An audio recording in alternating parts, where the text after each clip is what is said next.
Itinuturong dahilan naman ng Department of Agriculture kaya patuloy na tumataas ang presyo ng luya sa lokal na pamahalaan ay ang importasyon nito. Talaga naman, bakit po? Ginawa ni DA Assistant Secretary Arnel de Mesa ang pahayag dahil ang presyo daw ng luya sa Metro Manila umabot na ng 300 pesos kada kilo.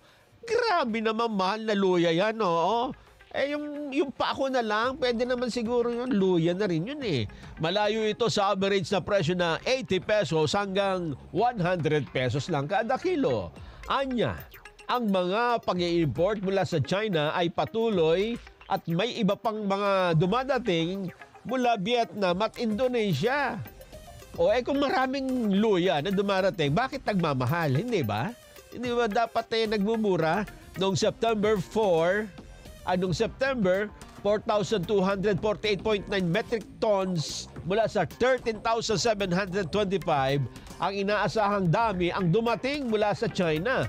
Habang 53 metric tons naman ang inaasahan bawat isa mula Vietnam at Indonesia.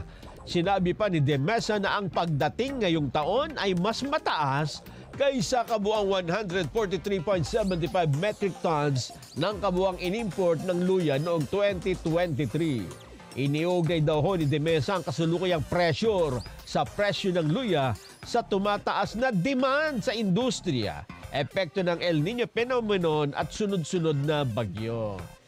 Ayan.